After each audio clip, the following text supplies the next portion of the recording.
यहाँ दी गई जानकारी ज्योतिष पर आधारित है तथा केवल सूचना के लिए दी जा रही है।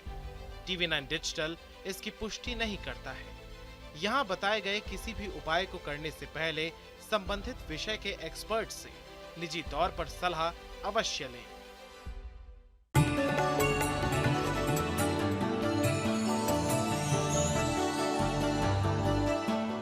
नमस्कार, आप देख रहे हैं एस्ट्रो साइंस। आप सभी का स्वागत है। मैं हूं आपके साथ अंजलि और मेरे साथ इस कार्यक्रम में हैं एस्ट्रो साइंटिस्ट गुरुदेव GD वशिष्ठ जी। सर, आपका बहुत बहुत स्वागत है। खुशियां दाता, सदा सुखी रहो बेटा। ज्योतिष शास्त्रियों के अनुसार यूं तो पूजा में कई तरह की सामग्री का उपयोग होता है, लेकिन इनमें से एक वस्तु ऐसी मानी जाती है जिसे बेहद कमाल का माना जाता है और वो चीज है सुपारी। संपूर्ण भारत में सुपारी का इस्तेमाल मुख्य रूप से दो रूपों में किया जाता है, एक पूजन सामग्री के तौर पर तो दूसरा तंबाकू उत्पादों के साथ। अब तंबाकू उत्पादों के साथ तो समझ आता है, लेकिन क्या आपने सोचा है कि सुपारी को पूजन सामग्री में क्यों इस्तेमाल किया जाता है? आखिर इसके पीछे की मान्यता क्या है? मांगलिक कामों समेत पूजा पाठ में क्यों चढ़ाई जाती है सुपारी?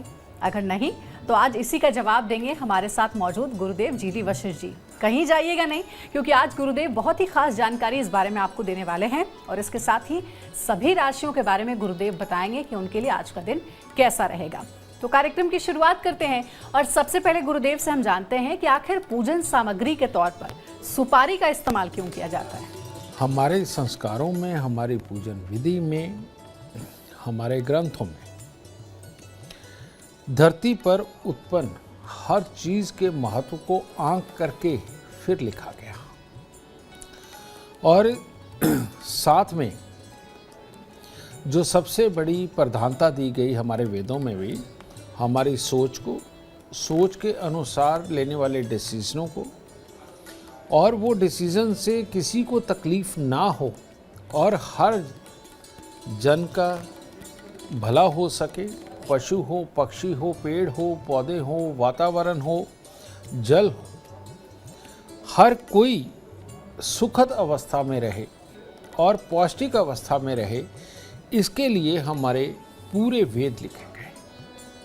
और सबसे बड़ी बात इसके अंदर ये दी गई कि एक चीज़ कॉमन है और वो है इंसान का शरीर और शरीर के अंदर होने वाली प्रतिक्रियाएं, ये लगभग सेम है और इसीलिए इस चीज़ को बहुत बड़ा महत्व दिया गया। तो ऐसी अवस्था के अंदर आप देखिए कि दुनिया के अंदर जितना जम्बूद्वीप है, जम्बूद्वीप अगर हम लगाएं तो इधर कन्याकुमारी से लेकर के आगे अगर हम जाएं, इधर चाइना को बीच में लेते हुए अफ़गानिस्तान क्रॉस करते हुए, ये सारे का सारा जम्बूद्वीप था। यानी कि यही वो द्वीप है जहाँ पर वेद रचे गए, यही वो द्वीप है जहाँ पर साइंस की खोज सबसे पहले हुई।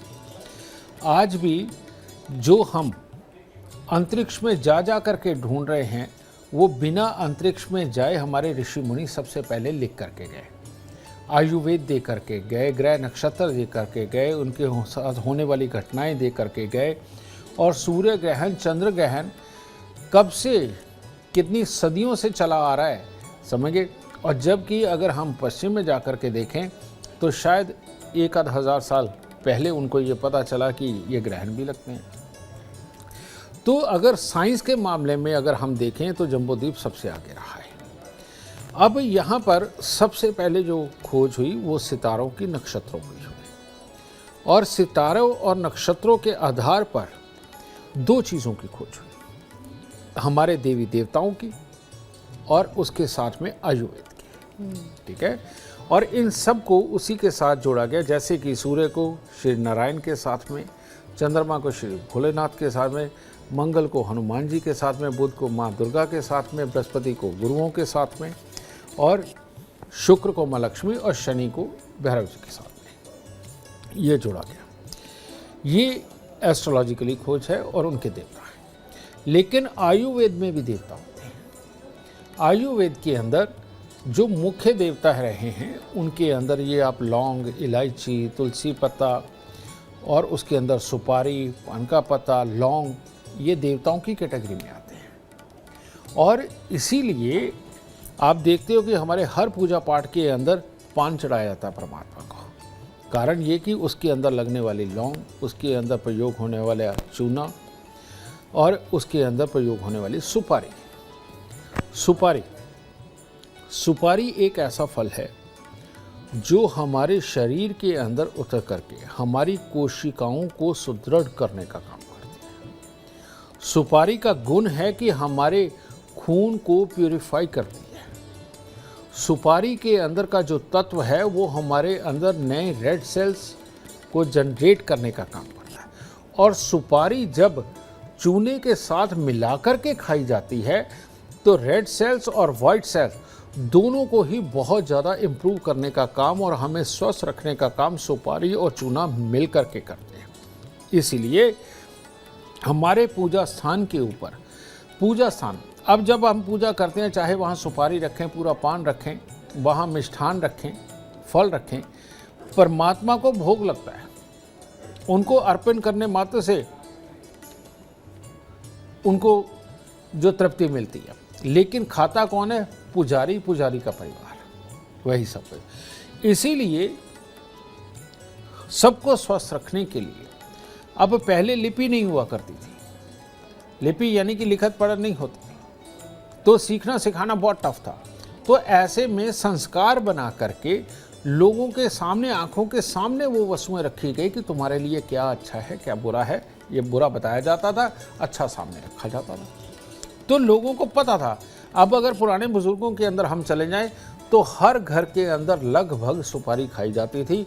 पान के साथ मिला के खाए ना खाए, लेकिन चूने के साथ हल्की सी लगा के खा लिया करते थे और वो लोग बहुत स्वस्थ रहते थे। लेकिन स्टैंडर्ड के नाम पे अब ये देवता स्वरूपी जो औषधियाँ हैं ये हमारे जीवन से दूर की जा रही हैं। सुपारी का गुण है खून को बनाता है, हमारी कोशिकाओं को मजबूत करता है, दांतों को तो नेचुरली बात मजबूत करता ही है चबाने से, ठीक है।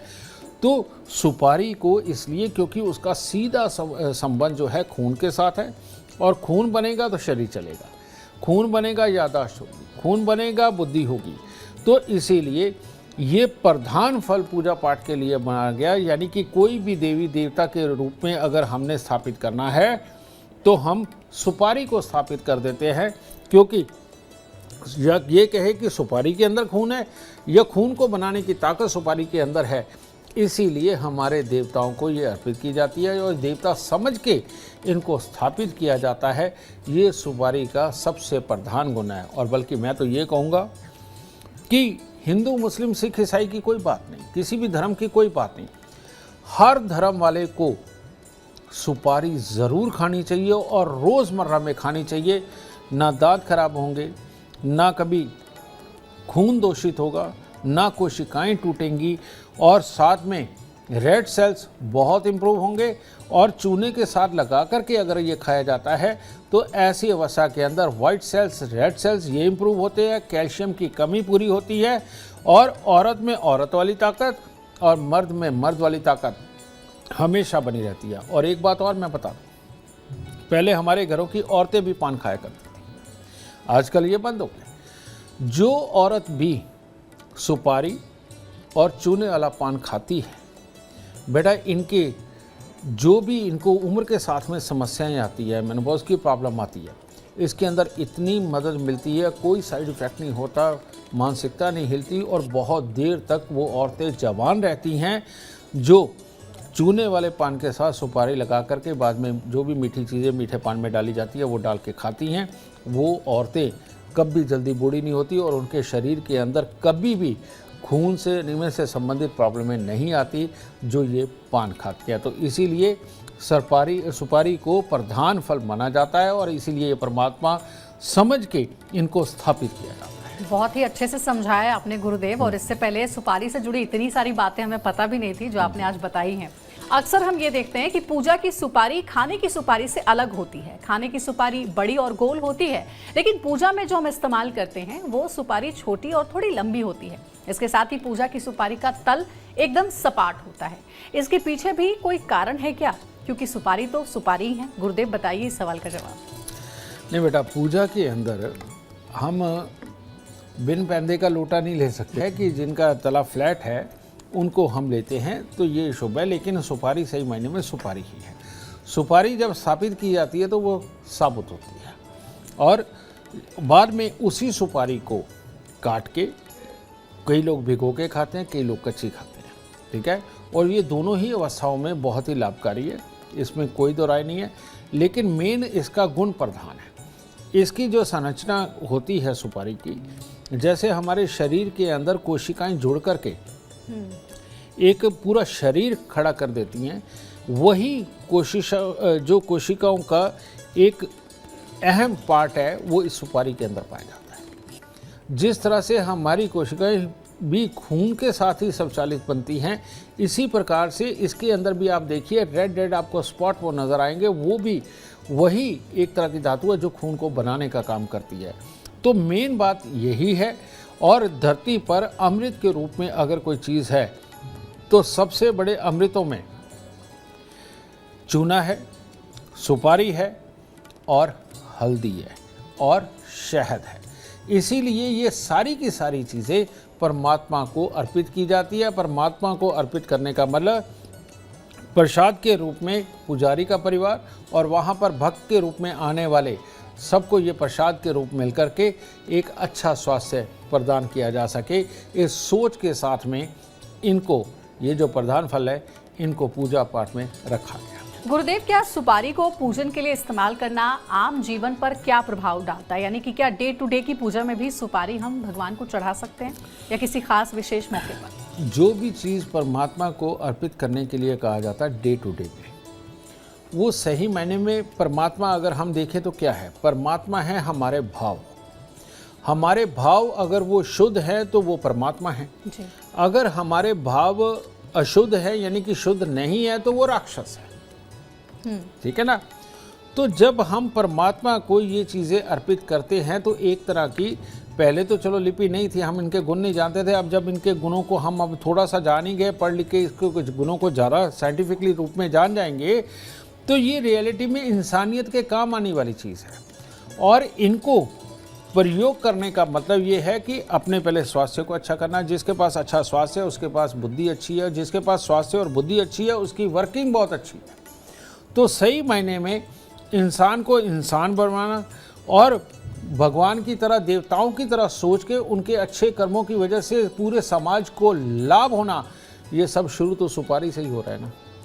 तो इसीलिए परमात्मा को भी सुपारी अर्पित करते रहना चाहिए और परमात्मा पे अर्पित सुपारी को खाते रहना चाहिए, ताकि ये सच में ये पूरी दुनिया अच्छी सोच, अच्छी वर्किंग, अच्छे स्वास्थ्य के साथ देवताओं की दुनिया बन सके।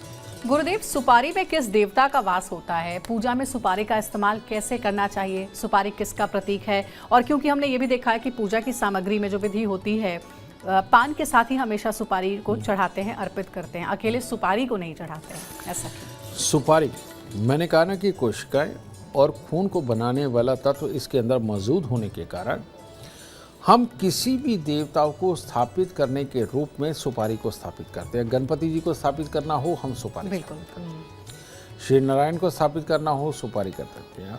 या जिस भी देवता की पूजा करनी है, अगर हम ये माने कि देवता के अंदर भी खून है, उनके अंदर भी कोशिकाएं हैं, उनके अंदर भी जान प्राण है और वही सर्वज्ञ है और सर्वत्र है, तो सर्वत्र के नाम पे इस पूरी धरती के ऊपर खून ही आता है जो हर जीव के अंदर है।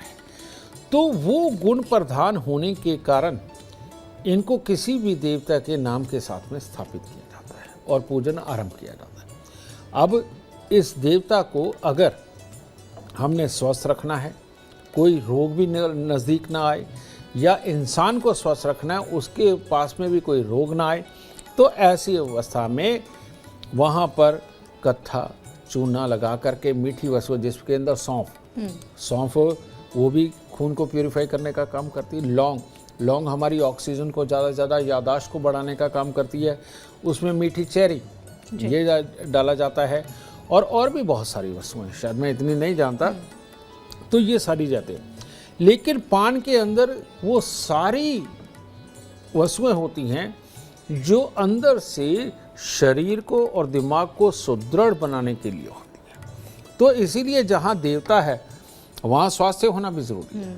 तो देवता सुपारी और देवता या इंसान का स्वास्थ्य वो पान। इसीलिए ये दोनों को मिलाकर के पूजा के अंदर विधान के रूप में रखा गया कि इन दोनों चीज़ों का प्रयोग आपको हर तरह से सुखी, स्वस्थ और मेंटली फिट रखेगा। हालांकि गुरुदेव, आपने जो सवाल आगे मैं पूछने वाली हूँ उसका जवाब पहले दिया है, लेकिन फिर भी मैं पूछ रही हूँ कि क्या कुछ और भी उपाय इसके किए जा सकते हैं। पूजा हमने कर ली, सुपारी अर्पित किया हमने भगवान को, अब उस सुपारी का क्या करना चाहिए? एक तो जवाब आपने दिया कि सेवन उसका कर लेना चाहिए, और भी क्या कुछ उपाय करने चाहिए उससे? मैंने अभी तुम्हें बताया कि बहुत ही प्रधान औषधियों में अगर हम देखा जाए तो मैंने पान के अंदर पड़ने वाली सारी वस्तुओं के बारे में बोला, सुपारी के बारे में बोला, लेकिन यहाँ और भी बहुत कुछ है।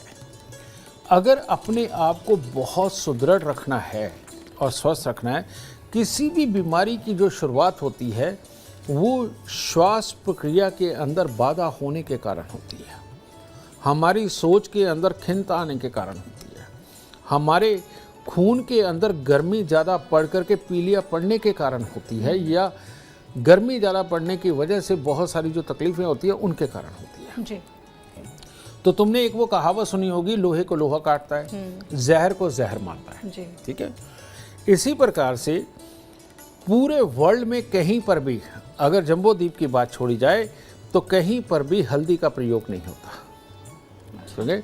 उनको पता ही अब चला है कि हल्दी होती क्या है, और इसके ऊपर आपने देखा होगा पिछले दिनों के अंदर यूरोप के अंदर और अमेरिका वगैरह में बड़ी कोशिश की गई कि हल्दी को पेटेंट करवा लिया जाए, और जो कि हमारे यहाँ सदियों से क्या युगों से इस्तेमाल होता है, औषधि के रूप में इस्तेमाल होता है। औषधि के रूप में। रियलिटी में हल्दी एक ऐसा पदार्थ है जो हमारे फेफड़ों को, हमारी श्वास प्रक्रिया को दुरुस्त रखता है। ये जैसे जैसे हमारे खानों में हल्दी कम होती चली जा रही है, बीमारियां बढ़ती चली जा रही है, ठीक है। और हल्दी का प्रयोग बीमारियों को काटने में बहुत ही असरकारक है, और ख़ास तौर पे शरीर की गर्मी को यानी कि ताप को कंट्रोल में रखने के लिए ये बहुत ही बढ़िया है। शहद नेचुरल चीज़ जो परमात्मा को चढ़ाया जाता है जी। अगर इस शहद का प्रयोग हम करते हैं तो हमारे अंदर की पूरी नसों को, खून को, हर तरह से इन सब को बैलेंस करके रखने में इसका सबसे बड़ा प्रयोग होता है। और जितनी भी हमारे अंदर डेड सेल्स तो हर बॉडी में है, शहद का प्रयोग करने वाले इंसान के शरीर के अंदर डेड सेल्स होते ही नहीं, और जब डेड सेल्स नहीं होंगे तो नसों की ब्लॉकेज नहीं होती, और जब नसों की ब्लॉकेज नहीं होगी तो कहीं पर भी शरीर के अंदर दर्द नहीं होंगे, हार्ट वगैरह की प्रॉब्लम नहीं होगी, और किसी ब्लॉकेज के कारण कोई कल को बड़ी बीमारी जिसे कैंसर अल्सर वगैरह बोलते हैं ये कभी नहीं पैदा हो सकते। और अब देखिए, अगर सुपारी का प्रयोग, चूने का प्रयोग, पान का प्रयोग किया जाता है, और उसके साथ में अगर आप हल्दी, कच्ची हल्दी लेकर उसका रस निकालते हैं, और 20-30 ग्राम निकाल लीजिए, और निकाल के उसका 20-30 ग्राम कच्ची हल्दी को पीस के उसका रस निकाला, और जितनी हल्दी निकली वो रस निकला, उसका आधा अगर हम उसके अंदर प्योर शहद मिला करके ले, तो आयुर्वेद के अंदर ये बताया गया है कि उस इंसान को जीवन में कभी भी कैंसर अल्सर की दिक्कत नहीं आएगी। और जिनको आ चुकी है उनके लिए आयुर्वेद ये बताता है कि उसके लिए ये रामबाण उपाय की तरह है, और जिनको ये है उनके ऊपर हमने ये आयुर्वेद का कहा मान के उनको ये आयुर्वेद का ज्ञान दिया कि भाई आप प्रयोग करके देखें, तो हमने ये पाया कि वाकई में उनके, अगर उनको कीमो भी हुई है या और भी कोई तकलीफ है या उनको ये बीमारी आ चुकी, उसके अंदर इतना बड़ा रिलीफ हुआ है कि उनके डॉक्टर भी हैरान है कि इतनी जल्दी इतनी अच्छी रिकवरी कैसे आई। तो इसीलिए मैं ये कहना चाहता हूँ कि जो हमारे वेद लिखे गए, वेदों के अनुसार भगवान, आयुर्वेद, ये सारा ज्योतिष, ये सब बना, इन सब का अगर हम कॉम्बिनेशन लगाएं तो ये सब कुछ है तो इंसान के लिए, और इंसान की बुद्धि के लिए, उसके स्वस्थ जीने के लिए, उसके एक अच्छे कर्मों के लिए। यही तो हमारे ऋषि मुनि ये हमें करके दे करके गए हैं, और अब हमें इसका सच में लाभ उठाना चाहिए। तो सुपारी, पान, हल्दी, शहद, चूना तो ऑफकोर्स उसमें आ ही गया, ये हमारे जीवन को स्वस्थ रखने का, स्वस्थ जीवन जीने का ये चीज़ें आधार हैं। तो इसीलिए सुपारी को अपना देवता भगवान गणपति नारायण यही माने और इसका प्रयोग ज़रूर करें, ठीक है। और हल्दी को बृहस्पति, और शहद को मंगल और चूने को शुक्र मानकर और लौंग को बृहस्पति साथ में मान करके इसका आप प्रयोग करें। सारे ग्रहों की संपूर्णता इसी में समाई हुई है, इसीलिए परमात्मा के दरबार पे पाए जाते हैं, वहाँ चढ़ाए जाते हैं। तो परमात्मा की कृपा पाने के लिए, खुद स्वस्थ रहने के लिए इन चीज़ों का प्रयोग आपको आने वाले बहुत लंबे समय तक सुखी और स्वस्थ रखेगा। बिल्कुल, और गुरुदेव ने जिन चीज़ों के नाम गिनाए हैं वो आज के समय में भी सबसे सस्ते और सुलभ तरीके से मिलने वाली चीज़ें हैं, जो कि आपकी हेल्थ के लिए, स्वास्थ्य के लिए भी बहुत बेनिफिशियल होने वाला है। आपको बता भी दिया गुरुदेव ने किन मायनों में कैसे, और इनफैक्ट ग्रहों को भी शांत आप इन चीज़ों के माध्यम से कर सकते हैं। फिलहाल हमारे कार्यक्रम में इतना ही। अगर आप जीवन में सफलता चाहते हैं, अपार धन और लाभ चाहते हैं, तो गुरुदेव के बताए हुए उपाय ज़रूर करें। उम्मीद करते हैं आपको आज का विषय पसंद आया होगा। कल आपके सामने लेकर आएंगे एक और विषय जो आपकी कॉम्प्लिकेटेड लाइफ को बना देगा आसान और खुशियों से भरपूर। अगर आप हमारे गुरुदेव से मिलना चाहते हैं, उनका अपॉइंटमेंट चाहते हैं, तो आप कॉल कर सकते हैं। नंबर है 9999990522। साथ ही अपने और अपने परिवार से जुड़ी किसी भी समस्या का समाधान चाहते हैं, हर कष्ट, हर तकलीफ से राहत चाहते हैं, तो आप एस्ट्रो साइंस ऐप भी डाउनलोड कर सकते हैं। फिलहाल समय हो गया है आपसे इजाजत लेने का। आप बने रहें हमारे साथ और हमारे एस्ट्रो साइंटिस्ट गुरुदेव GD वशिष्ठ जी के साथ देखना ना भूलें। एस्ट्रो साइंस रोजाना सुबह 8 बजे। नमस्कार।